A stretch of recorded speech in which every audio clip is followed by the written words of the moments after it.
All right, let's jump right in. You ever find yourself staring at the price of caramel popcorn at the movie theater and wondering why it suddenly costs so much? Or maybe you look at your paycheck and wonder why your income tax rate is exactly what it is. You might think it's just random economics, but it actually boils down to abstract political theories. Yes, the very foundation of how human beings organize themselves literally dictates your daily life, your wallet, and your freedom. Today, in this explainer, we are going to break down the building blocks of society and see exactly how they stack up. To do that, we've got a clear roadmap. We're going to build a society layer by layer. We'll start with polity, politics, and government, then map out the boundaries of freedom.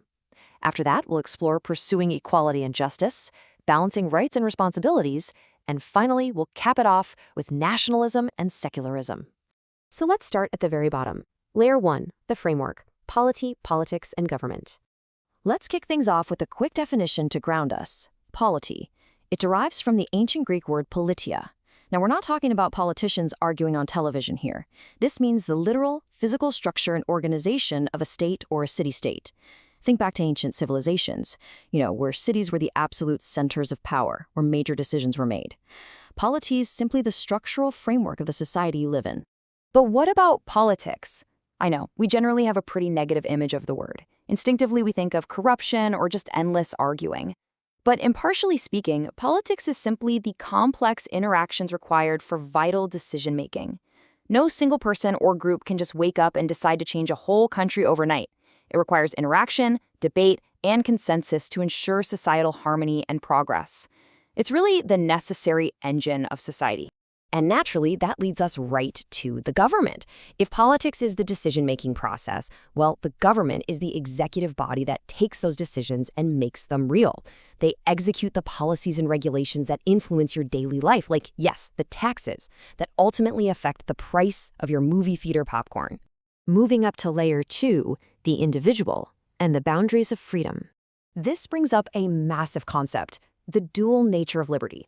First, there's negative liberty. Picture this as an invisible, inviolable personal boundary, a shield right around you.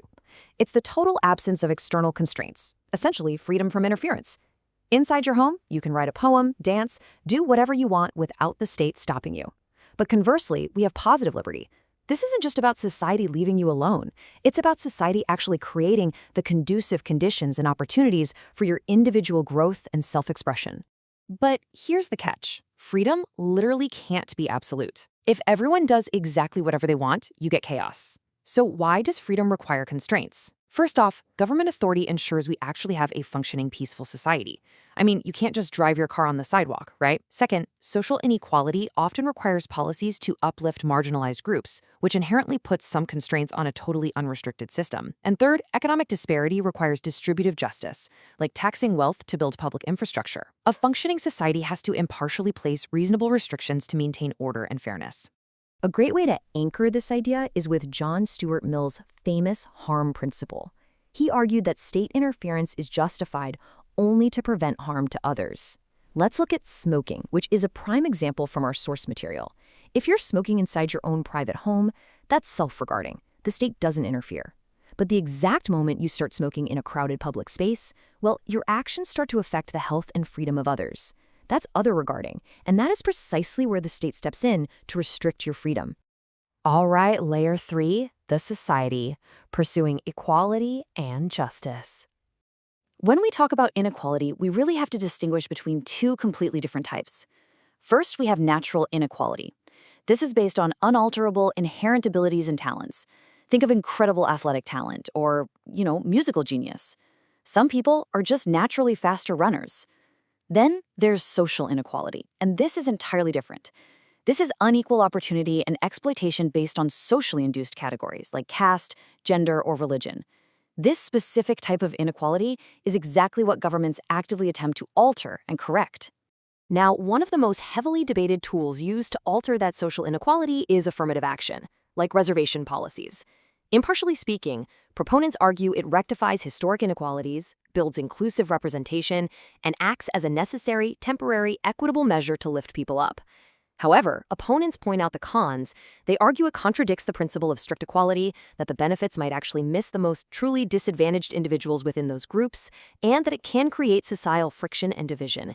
It is a highly complex balancing act that societies constantly wrestle with.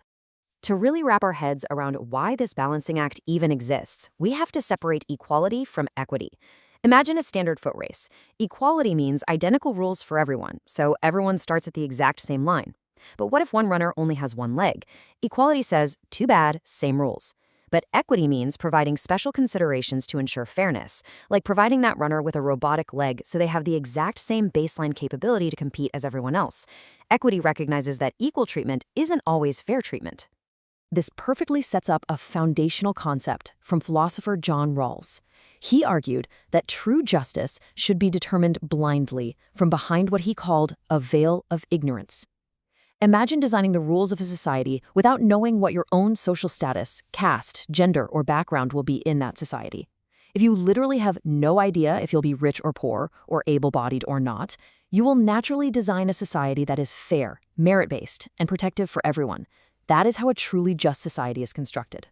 Which brings us to Layer 4, the individual's role, balancing rights and responsibilities. Historically, rights were treated as a divine privilege. Kings ruled simply because the heavens supposedly dictated it. But modern rights have evolved into 3 distinct entitlements for everyone. First, political rights, like voting and citizenship. Second, socioeconomic rights, which aim to ensure things like fair wages, employment opportunities, and your basic survival needs. And third, cultural rights, which protect your language, your identity, and your customs. These have completely replaced ancient divine rights to become the absolute core of modern society.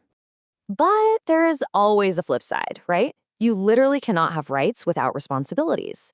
The philosopher Immanuel Kant hit the nail on the head here. Treat everyone as ends, not as means. This means that alongside your rights, you have a fundamental responsibility to respect others. You shouldn't use people merely for their utility, or just to get ahead, or because of their status. You have a duty to respect their inherent human dignity, just as you expect them to respect yours. Let's zoom all the way out for our final layer. Layer 5, the state. Nationalism and secularism explained. So what exactly makes a nation? Because it's definitely not just a line drawn on a map. Defining a nation is about a really complex web. It requires shared beliefs and, crucially, cultural tolerance to hold a diverse group of people together. It requires a common history and a defined territory. And very importantly, it requires a shared political identity and democratic ideals. Nationalism is an incredibly powerful emotional and political bond that ties millions of complete strangers together into one functioning unit. And within these massive, diverse nations, how does the state handle different religions? The source breaks down 2 major models. First, you have Western secularism, like we see in France or the US, which demands a strict separation of state and religion. In France, it even goes as far as forbidding the public display of religious symbols. The expectation is that you leave your religion at home. But Indian secularism is a completely different model. It's all about positive engagement. The state actively protects minority rights and engages with diverse historical religions, essentially celebrating and accommodating diversity rather than pushing it out of the public sphere. But regardless of which of those models a state uses, what is the core structural intent? While true secularism seeks to avoid theocracy, its primary goal is to maintain religious neutrality at the state level to prevent the domination of any single religious community over the others. It fundamentally ensures that the government rules fairly for all its citizens, not just for the majority faith. So we've essentially built a society from the ground up in this explainer today. And I want to leave you with a provocative question. How does your own society balance these competing forces of individual freedom, structural equality, and national identity? Seriously, the next time you buy a movie ticket or pay your taxes or cast a vote, look for these building blocks. They are quietly dictating the world around you every single day. Thanks for joining me, and keep questioning the structures around you.